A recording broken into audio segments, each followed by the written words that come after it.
In section 7.3, we'll talk about who are the stakeholders in Bitcoin. Really, the question is who's in charge.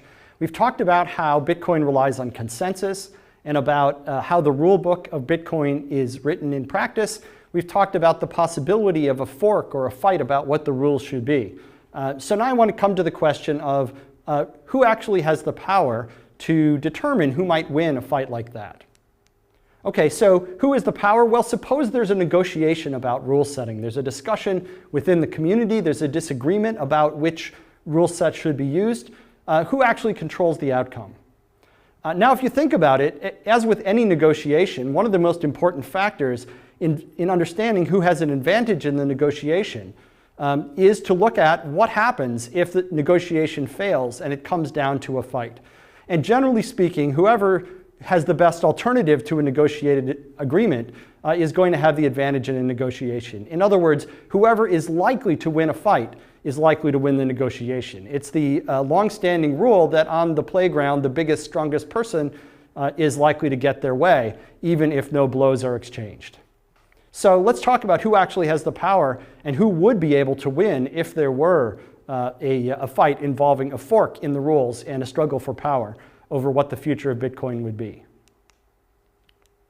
So we can make a bunch of claims on behalf of a bunch of different stakeholders. The first claim is that the Bitcoin core developers have the power. Whoever it is that develops the core software, they have the power. They write the rule book. They literally have their fingers on the keyboard and have the ability to change the code that gets shipped. Since they write the rule book, since almost everybody does use their code and does follow their rules in practice, you could argue that they have the power because they can actually put a change out there that other people would, at least by default, accept. So the first stakeholder is the developers. A second claim, though, that we might make is that it's the miners who have the power. Why? Because miners are the ones who write the history. The miners are the ones who make the blocks that record the transactions that have happened. And so if the miners decide to follow a certain set of rules, then arguably everybody else has to follow it. We talked in previous lectures about what happens if you have a majority of miners. Certainly if there's a disagreement among the miners, and let's say 80% of them want one rule set, 20% want the other, well, the 80% group is going to be able to build a bigger, more impressive blockchain. And so they have some ability to push the rules in a particular direction. Now, how much power they have depends maybe on whether the fork is a hard fork or a soft fork. This can get a little bit technical into the details of the dynamics of Bitcoin. But bottom line is, miners have some amount of power because they get to write the history. And the history is going to be consistent with whatever consensus rules the miners end up following in the long run. So the second claim is that the miners have the power. You might also claim, though, that investors have the power. Why? Because investors are the ones who buy a lot and hold a lot of the Bitcoins. And so it's the investors who decide whether Bitcoin has any value. If the miners control the consensus about the history, and the developers control the consensus about the rules, it's the investors who control the consensus that Bitcoin will have value. Or at least that's the way the argument goes. So in the case of a hard fork, the investors, if they all or mostly decide to put their money on one branch, on the A coin or the B coin, then that one will have a lot of perceived legitimacy. And so the investors have a lot of power to decide which way things go if there is a fork. On the other hand, we could claim that merchants and their customers are the ones who have the power. Why? Because merchants and customers are the ones who generate the primary demand for Bitcoin. Yes, investors provide some of the demand that supports the price of the currency, but the primary demand that drives the price of the currency, as we saw in Lecture 4, is driven by a desire to mediate transactions, to use Bitcoin as a transaction technology. And because merchants and their customers drive that demand, they're the ones who drive the long-term price of Bitcoin. Or so this argument goes. Investors, according to this argument, are just guessing where the primary demand will be in the future. So investors are guessing where the merchants and customers will go in the future. And therefore, it's the merchants and their customers who really have the power. On the other hand, we could argue that no, it's the payment services that have the power. They're the ones that really handle transactions. A lot of merchants don't care which currency they follow. They simply want to use a payment service which will give them dollars and ease of use and handle all of the risk. And so to the extent that merchants and customers have power, and that those people rely on the payment services to actually handle transactions, well, then maybe it's the payment services that have the power because they drive primary demand, and merchants, customers, and investors will follow them. Okay, now I've argued for a bunch of different parties, all of whom I've argued should have the power, and there's some merit to all of those arguments. But the fact is, all of those entities have some power. In order to succeed, remember, a coin needs all these forms of consensus. It needs a stable rule book written by developers. It needs investment. It needs mining power. And it needs participation by merchants and customers and the payment services that support them. So all of these parties have some power in controlling the outcome of a fight about the future of Bitcoin. And there's no one that we can point to as being the definite winner. It's a big, ugly, messy, consensus-building exercise.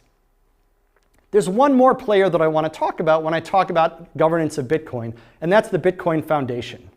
The Bitcoin Foundation was founded in 2012, and it really does two main things. First of all, it pays the core developers, or at least some of the core developers, it pays them a salary out of the foundation's assets so that they can work full-time on continuing to develop the software.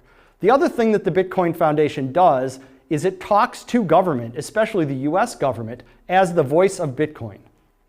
People in the Bitcoin community said that we have a problem, that there's no one to talk to government on our behalf, and so our case is not being made, our arguments are not being heard in government. We need to have an entity that will do that. And the Bitcoin Foundation is one of the things that was set up to do that. And so that's the other function that the Bitcoin Foundation was set up to do. Now, the Bitcoin Foundation is not in charge of Bitcoin any more than any of these other parties are. It has membership from some members of the community, not from other members of the community. And its success, ultimately, like everything else in this kind of open source consensus-based ecosystem, will be driven by how much support it can attract and retain from the community over time. And it's worth discussing the points of controversy that have happened with respect to the Bitcoin Foundation. There have been controversies over the membership in the board, where some members of the Bitcoin Foundation board have gotten into trouble. They've gotten into criminal trouble, or they've gotten into financial trouble, and the foundation has had to struggle with dealing with what to do about members of the board that are become liabilities and have to be replaced on short notice. There's been some controversy from those people who believe that Bitcoin should operate outside of and apart from traditional national governments, that Bitcoin shouldn't be in the position of negotiating with the government. Bitcoin should be what it is, be independent of government, and simply operate across borders, not having to explain or justify itself to government at all. People who believe in that point of view don't like the fact that there are people in suits who hand out business cards saying Bitcoin on them and talk to government as the voice of Bitcoin. And finally, there have been controversies over the Bitcoin Foundation and the question of who put these people in charge. There are members of the community who feel that the foundation and the people who set up the foundation aren't really true representatives of the community, and that they are anointing themselves as leaders of something that they have no right to put themselves in charge of. So, although the Bitcoin Foundation is prominent, there are still some questions about what its role is going to be in the long run. I think it's fair to conclude that the Bitcoin Foundation, in its dealings with government, has done a fair amount to smooth the road for understanding of and acceptance of Bitcoin, at least within the US government. But still, the foundation continues to be a somewhat controversial organization, and one that's going to be the topic of debate going forward. So when we come down to the question of who's really in charge of Bitcoin, who's in control, the answer is, in one way, nobody. That there is no one entity, no one group that's definitively in control. In another sense, the answer is everybody, because it's really the existence of this consensus about how the system will operate, the three interlocking forms of consensus on rules, on history, and on value, that really is what governs Bitcoin. And any group, any rule set, any structure that can retain that consensus will, in a very real sense, be in charge of Bitcoin.